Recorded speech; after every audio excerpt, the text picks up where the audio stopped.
My name's Ray. The One-Eyed Piper smoking in the woodshed. So there you go. I guess we're going to just stick with that. Anyways, today I'm actually trying out what came in the mail the other day. I've tried it once and I'm going to do it again, which is I think it's Gogwith and Hart's Best Brown number 2. Gogwith and Hertz, I don't know, something like that.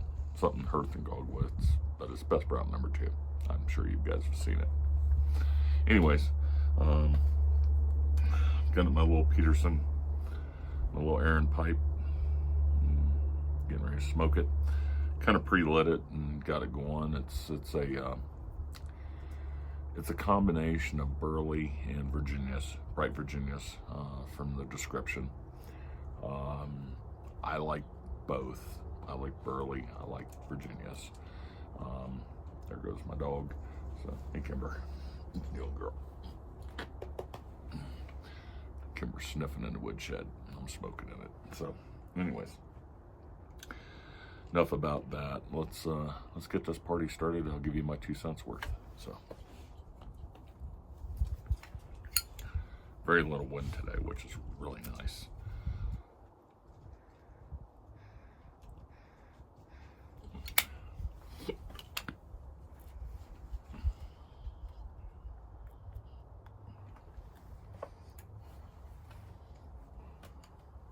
Pretty pleasant day out too, actually. So,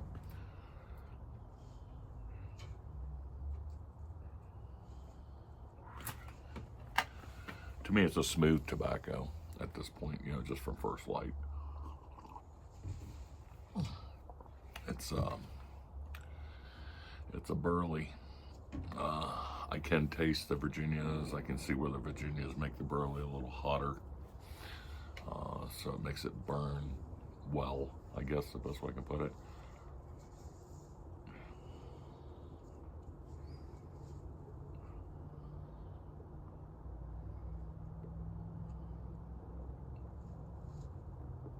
It's a good smoke. I made a quick short about it when I did the update on my eye, and I had a fellow comment about, you know, not his cup of tea, and I get it. I mean, I couldn't call it one of my faves, but is it a good smoke for a flake? Yeah, I think it's a really good smoke for a flake.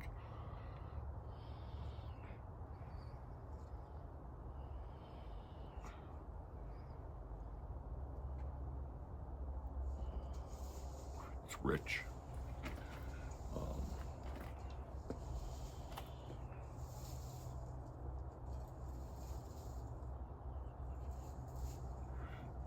I really think the Best Brown number 2, they did a really good blending of the 2 tobaccos to bring it to life, so to speak. It's got a, excuse me,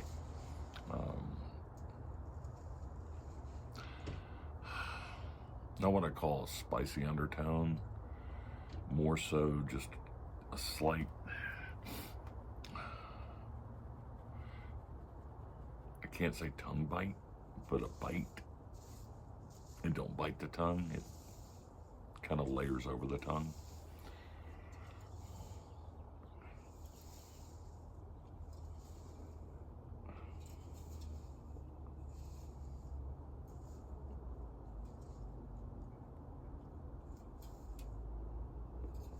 Burns really well.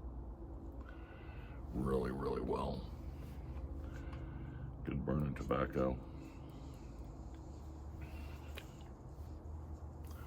Excuse me, I'm gonna flush out the old palate a little bit there.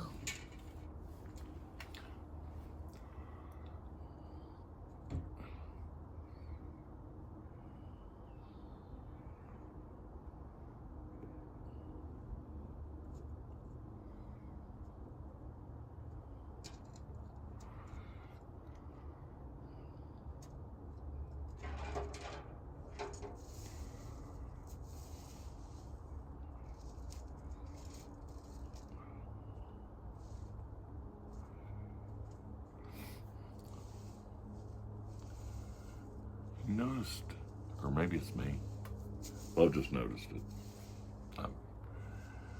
Let me rephrase, it's been brought to my attention. And people are just like, they're sick and they're staying sick. I've been fortunate so far, short of dealing with my eye issues, but not dealing with illnesses.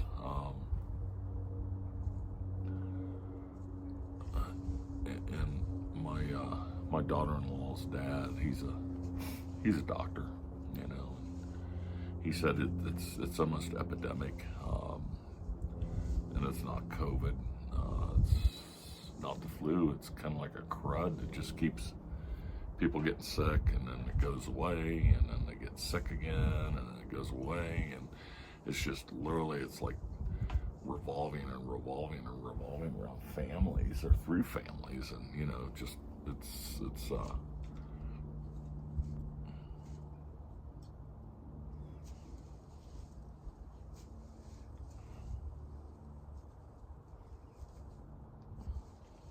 pretty daggone scary.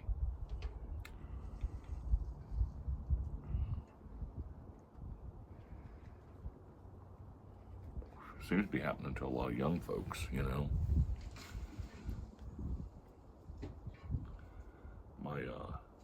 My oldest daughter just finally got over it, and you know, she's like, you know, Dad, it's been crazy, you know, just can't seem to shake it.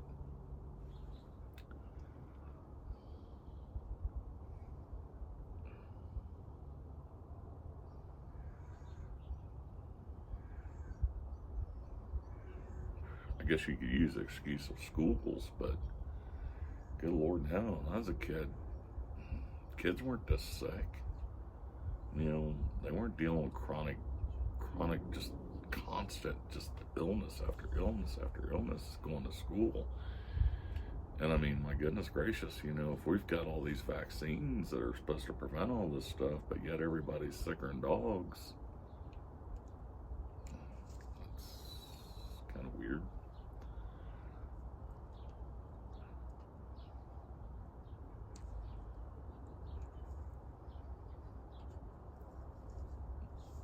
When I was a kid, we got like 6 or 7 vaccines, and I mean,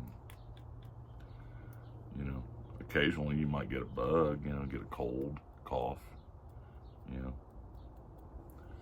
this or that, yeah, but you didn't have classrooms clearing out, basically, you know, I mean, come on.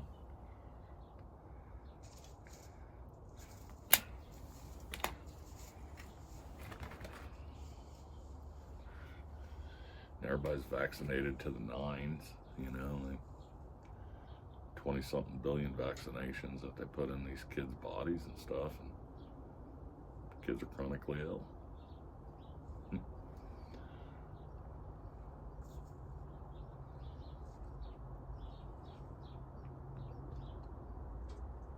Makes you think.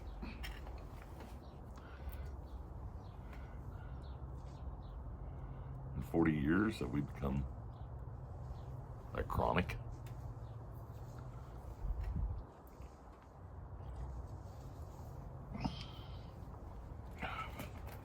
$45, $50, whatever it was for me.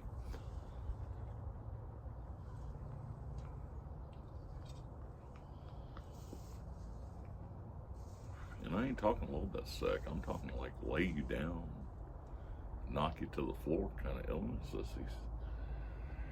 these kids and young parents are suffering through. You know,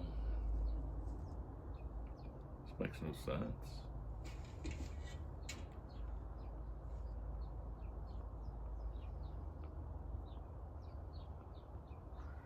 If we're the healthiest country on the planet, I hate to see what the sickest country on this planet looks like.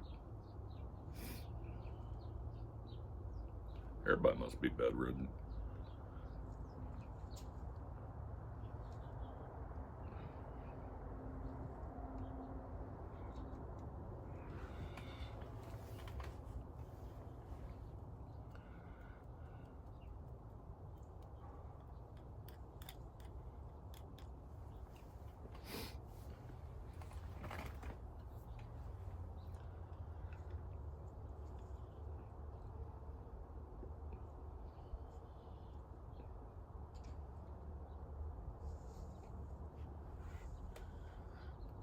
I was reading somewhere, I think they said upwards of 85% of healthcare funding is done governmentally.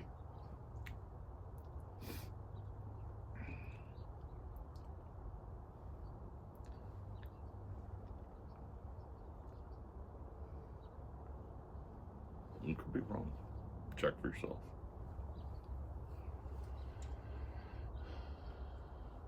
Also, the healthcare industry is obviously one of the top industries to get into in today's market.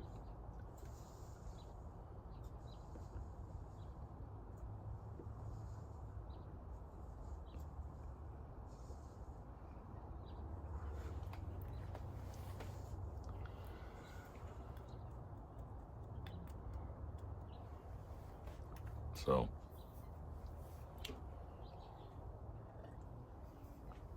if 85% of healthcare is funded through governmental agencies of one type or another, and the healthcare profession is the top profession to be in today's market.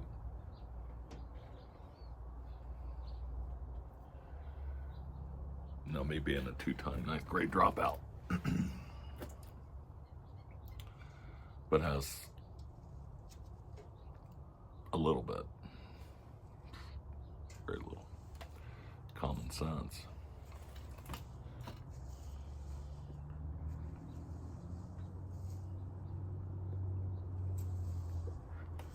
And now I wasn't taught new age math, I was taught old age math, which old age math was 1 + 1 = 2.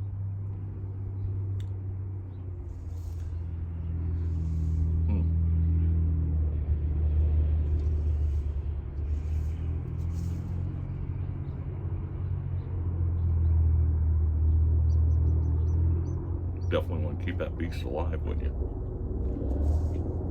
Especially when so many livelihoods are dependent upon the sick people.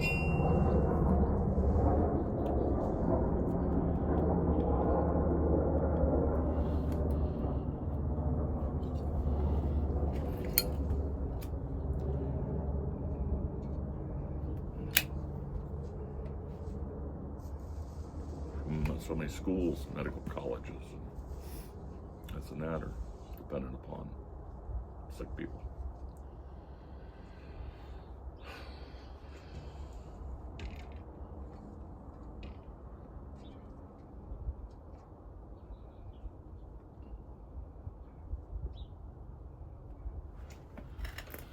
Wouldn't it make sense?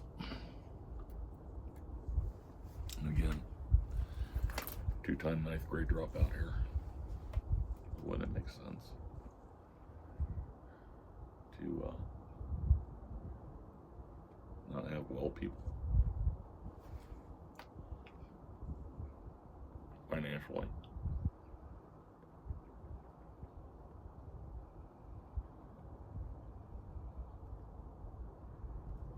Job security wise.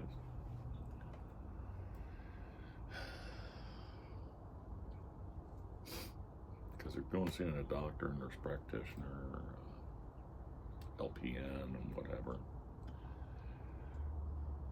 They're getting paid.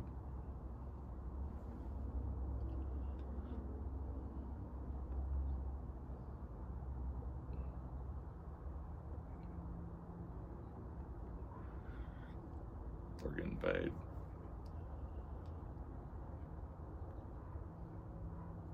And again, I could be wrong on the stats. It's could be. But you know, I did read something too, which kind of made me giggle.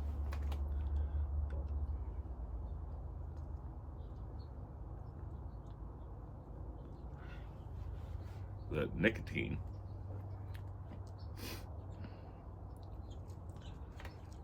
I guess studies were showing back during when COVID was a big thing that nicotine was actually, if you were a smoker, nicotine staved off a lot of illnesses. Yeah. That would make sense, because I mean, you know, tobacco is a plant, plants from the earth.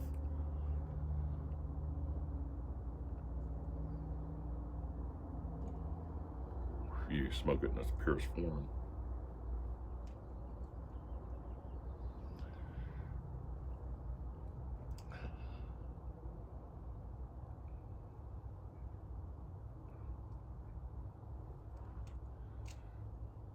It could make sense that tobacco has healing properties.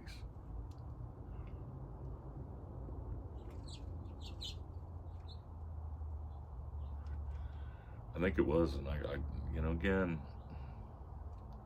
don't take it from me, but I believe like Indians and stuff back in the day, the Native Americans, I'm sorry, I grew up, they were called Indians, so.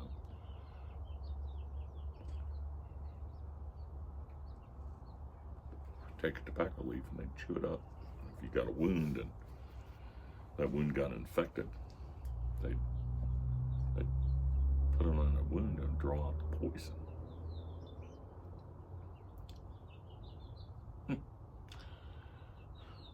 Draw out a toxin out of your body. Poison's a toxin.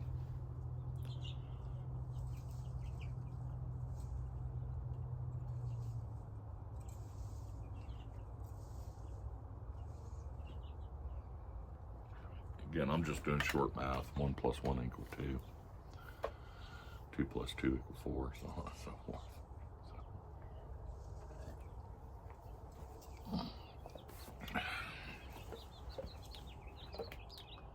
I don't know.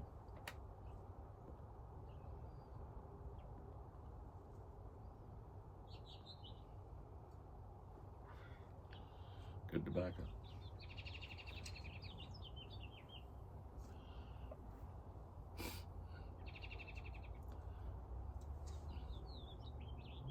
Could it be the nicotine is what helps prevent that? Nicotine's what's in the tobacco. My wife chews nicotine gum. I smoke nicotine pipe. So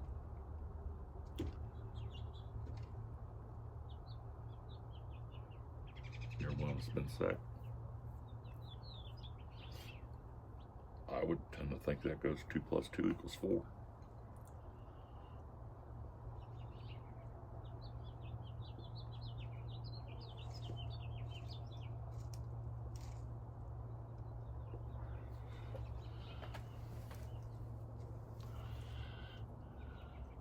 My mom and dad now they don't smoke. They like to sit around chit chat with me. Let them smoke a pipe. They love the smell of it. They love to breathe it in. I mean, my mom will literally just, you know, my mom-in-law, I call her my mom because that's what she is to me. She's my mom. She'll literally get in my face. Let me have some of that smell, you know. They're not sick.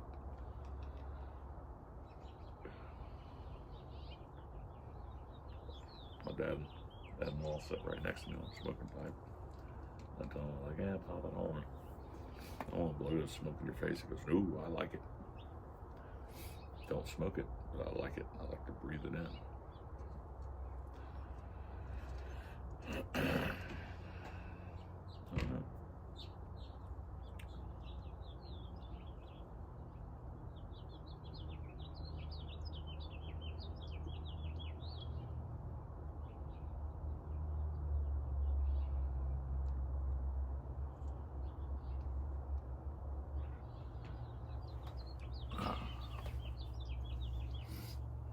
It's good stuff. I actually do this Best Brown number 2 is pleasant.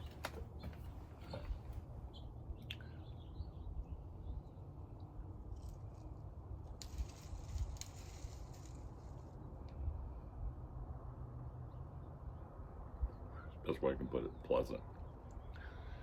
Pleasant taste, pleasant feel. The only thing that I can really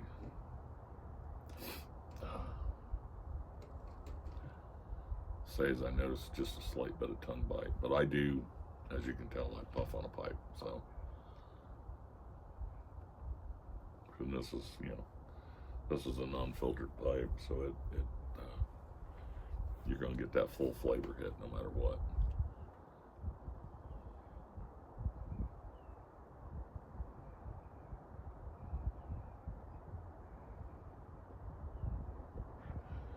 I didn't bring you here to talk about being sick and all these people being sick. Well, I kind of did, because it's a concern.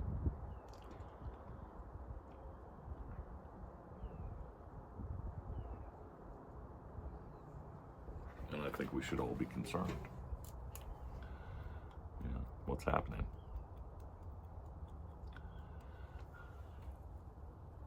All this preventative care.